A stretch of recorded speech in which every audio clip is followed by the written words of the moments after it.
BBC Urdu کے programme سیربین میں خوش آمدید. ہمارے لندن اسٹوڈیو سے میں ہوں عالیہ ناز کی.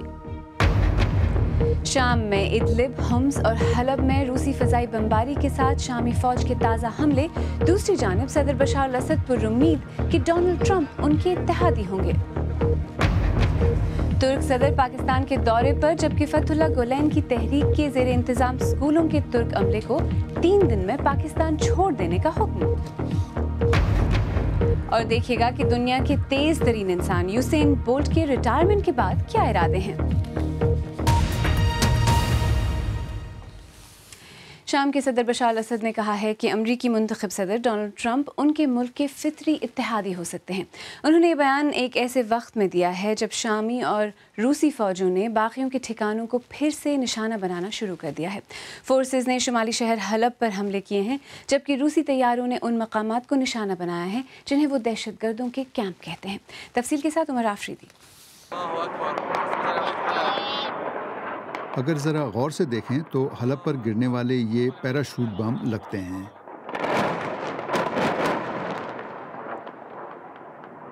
چند ہفتوں کی نسبتاً خاموشی کے بعد یہ محصور شہر پھر حملوں کی زد میں ہے، جو مزاحمت کو کچلنے کی صدر اسد اور ان کے روسی اتحادیوں کی جنگی حکمت عملی کا حصہ ہے.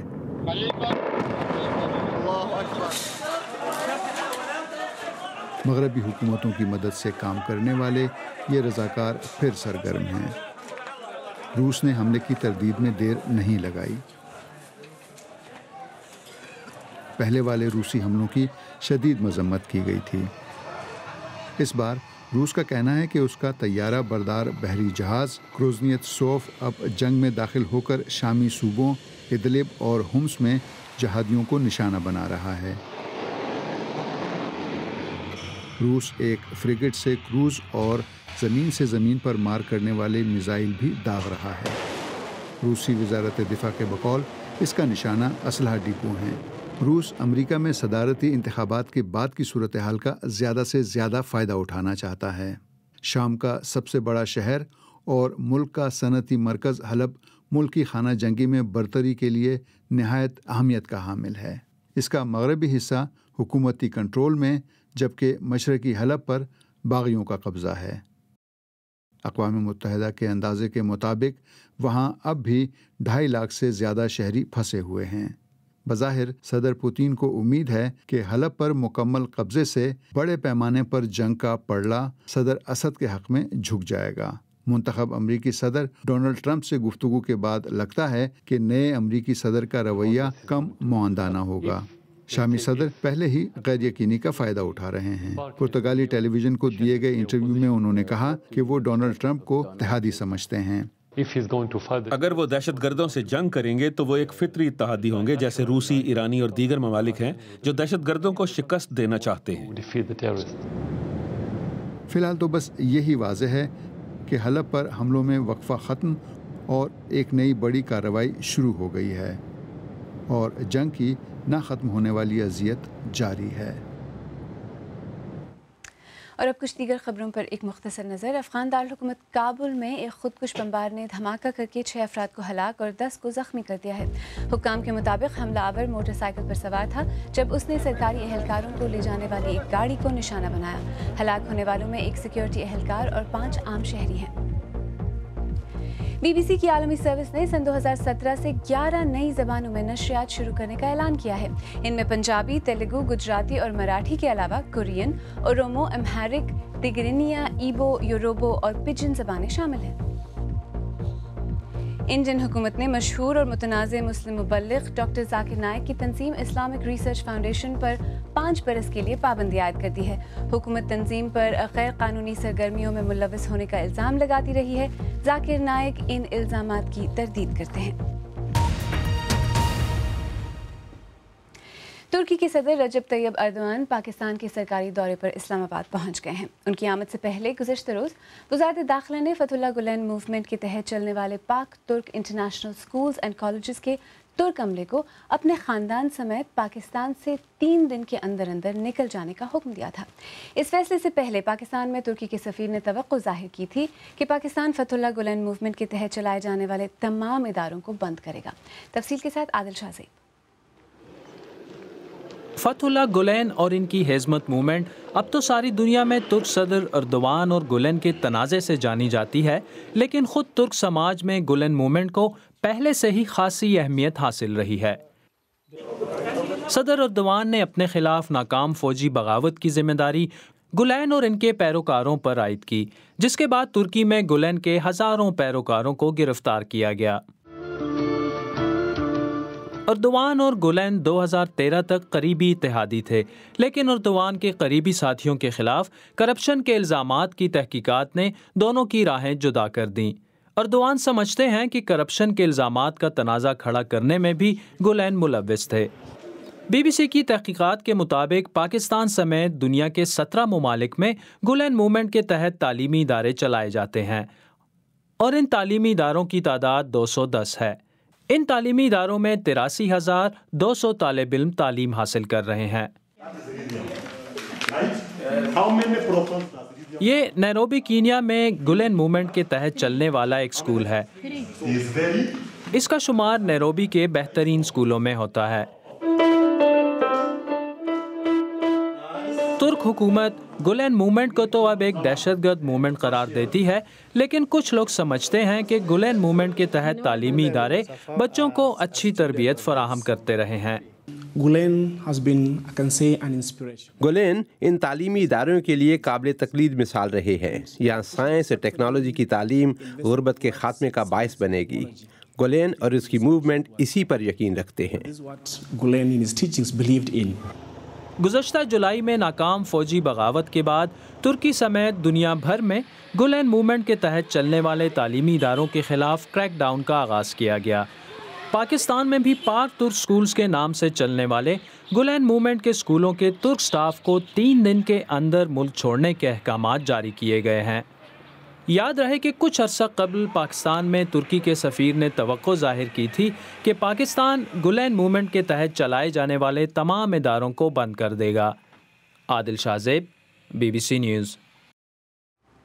اور اسی بارے میں مزید بات کرنے کے لیے اس وقت اسلام آباد سے ہمارے ساتھ براہ راست موجود ہیں نامہ نگار آصف فاروقی۔ آصف، ان اسکولوں سے 400 کے قریب عملے کو نکالا جا رہا ہے، نکلنے کو کہا گیا ہے۔ ترک صدر آج ہی پاکستان پہنچے ہیں، ایک بات کا دوسری سے کوئی تعلق ہے؟ اب دیکھیے علیہ، پہلے تو یہ ہے کہ ان لوگوں کو براہ راست نکلنے کا نہیں کہا گیا۔ ہوا یہ ہے کہ ان اساتذہ اور دیگر عملے نے کوئی 1.5 مہینے پہلے اپنے ویزوں میں توسیع کی درخواست جمع کرائی تھی وزارت داخلہ کے بعد، اور کل شام کو وزارت داخلہ نے انہیں خط لکھے ہیں کہ وہ تمام درخواستیں مسترد کر دی گئی ہیں، جس کا مطلب یہ ہے کہ انہیں جلد از جلد ملک چھوڑنا ہے، اور غالباً 20 نومبر کی ان کو تاریخ بھی دی گئی ہے۔ جہاں تک اس بات کا تعلق ہے کہ اس کا ترکی کے صدر کے پاکستان کے دورے سے تعلق بنتا ہے یا نہیں بنتا، تو کافی واضح بات ہے کہ ترک حکومت پاکستان سے کئی مہینوں سے یہ مطالبہ کر رہی تھی کہ وہ ان اساتذہ کو فارغ کرے، ان کو ملازمتوں سے برطرف کرے، جیسا کہ ترکی میں ہم نے دیکھا ہے کہ ہزاروں اساتذہ جو ہیں وہ برطرف کیے گئے ہیں۔ اور اسی سلسلے میں ترک وزیر خارجہ پاکستان بھی آئے تھے، تو ترک صدر کے دورے سے چند گھنٹے قبل ان لوگوں کو ملازمتوں سے برطرف کرنا اور ملک چھوڑنے کا کہنا، یہ محض اتفاق تو نہیں ہو سکتا۔ اچھا آصف، ان میں سے کئی لوگ ایسے ہیں جو کئی سال سے پاکستان میں مقیم تھے اور وہاں بچوں کو تعلیم دے رہے تھے، اب انہیں نکلنے کے لیے صرف 3 دن دیے جا رہے ہیں۔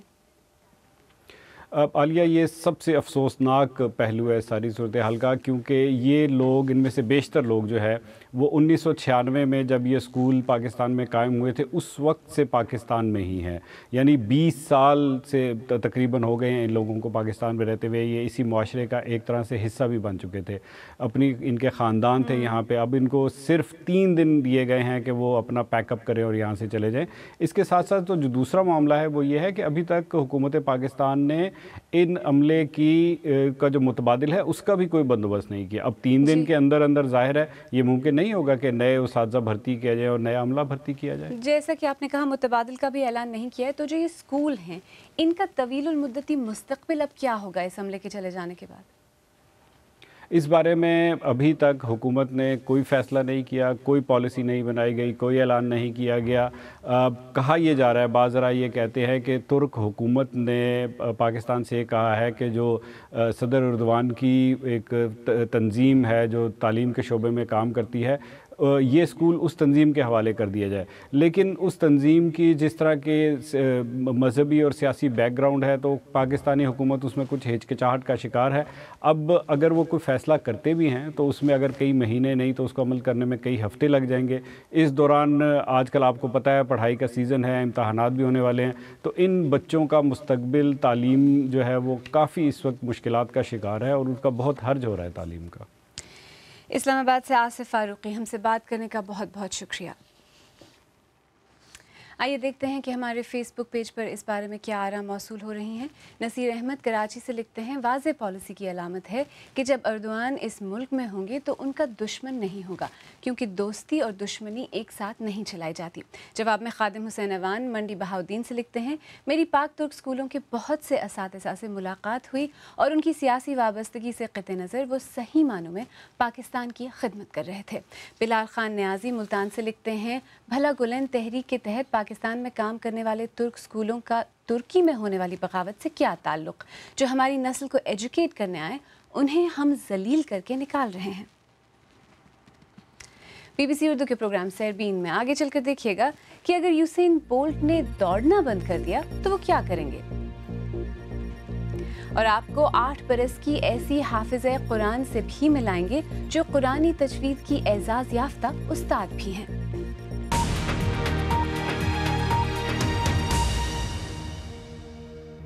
بی بی سی اردو کے پروگرام سیربین میں ایک بار پھر خوش آمدید. میں ہوں عالیہ نازکی. اسپورٹس لیجنڈ یوسین بولٹ کے لیے ریو اولمپکس ایک اور موقع تھا کہ وہ مزید 3 گولڈ میڈل جیت کر اپنے اعزاز کا دفاع کریں, اور وہ ایسا کرنے میں کامیاب ہوئے. دنیا کا سب سے زیادہ تیز رفتار شخص اب ریٹائرمنٹ کے بعد کی زندگی کے بارے میں سوچ رہا ہے, اور اب وہ چاہتے ہیں کہ وہ فٹ بال کھیلیں.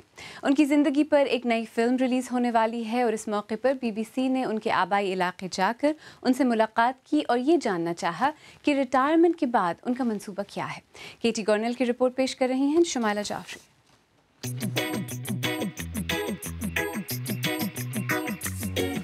یہاں جمیکا میں ان کی تیز رفتاری نے انہیں قومی پہچان بنا دیا ہے.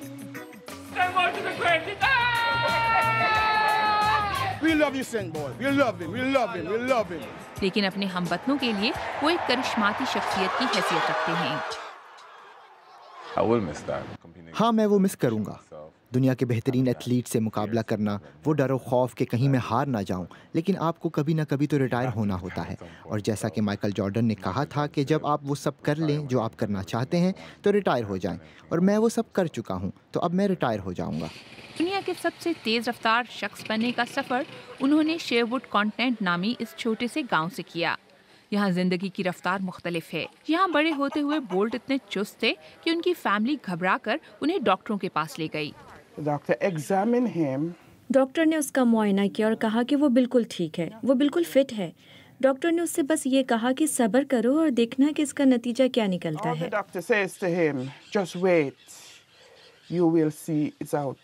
بولٹ اولمپکس میں حصہ لینے سے پہلے ہی ریکارڈ قائم کر رہے تھے, لیکن انہوں نے بیجنگ اولمپکس کے دوران عالمی شہرت حاصل کی.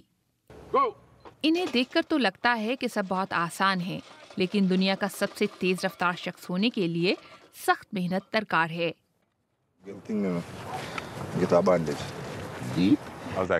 میں نے کوچ سے کہا کہ چلو لانگ جمپ کرتے ہیں. انہوں نے کہا نہیں, اور یہ کہ اگر میں نے ایسا کرنا شروع کر دیا تو میرے گھٹنے خراب ہو جائیں گے. لیکن یہ تو میں ہمیشہ سے کہتا آیا ہوں کہ میں فٹ بال کھیلنا چاہتا ہوں. ماضی میں وہ اپنی پسندیدہ ٹیم مانچسٹر یونائٹڈ سے ملاقات کر چکے ہیں, اور اب وہ جلد ہی جرمنی جائیں گے جہاں وہ بوروسیا ڈارٹمنڈ کے ساتھ ٹریننگ کریں گے. فی الحال وہ فرصت کے اوقات میں دوستوں سے کھلتے ملتے ہیں, اور ایڈونچر کا موڈ ہو تو کوارڈ بائک کی سواری پر نکل جاتے ہیں. اور ہماری ویب سائٹ bbc-urdu.com پر جن خبروں میں آپ کی زیادہ دلچسپی رہی ان میں امریکہ کے نومنتخب صدر ڈونلڈ ٹرمپ کے انتقال اقتدار کے معاملات پر اختلافات, انڈیا میں ایک ڈاکٹر کا پریس کانفرنس کے ذریعے یہ بتانا کہ انہیں مردہ تصور نہ کیا جائے, اور ایک انڈین سیاستدان کی بیٹی کی پرتعیش شادی پر تنقید کی خبریں شامل ہیں.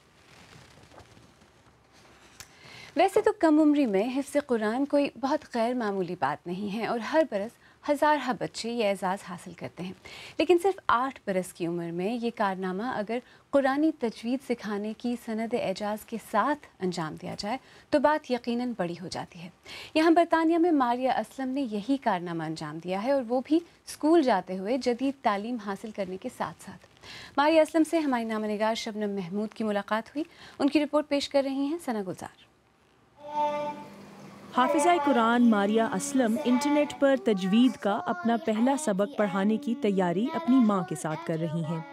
8 برس کی ماریہ نے عربی تجوید میں سند اعجاز حاصل کر لی ہے، یعنی اعلیٰ درجے کی مہارت، اور وہ اب دوسروں کو پڑھا سکتی ہیں۔ پچھلے سال صرف 7 برس کی عمر میں اپنی امی کی مدد سے میں نے حفظ مکمل کیا تھا، پھر میں نے اسے دہرایا اور پھر نئے استاد کے ساتھ مزید تعلیم شروع کی۔ اسکول جانے والی ماریہ خطاطی بھی سیکھ رہی ہیں۔ وہ پیغمبر اسلام کے وقت سے شروع ہونے والی حفظ قرآن کی طویل روایت کا حصہ بنی ہیں۔ ان کی والدہ کو بیٹی کی اس کامیابی پر فخر ہے۔ اس اعتراض پر کہ انہوں نے بیٹی پر زبردستی کی، وہ کہتی ہیں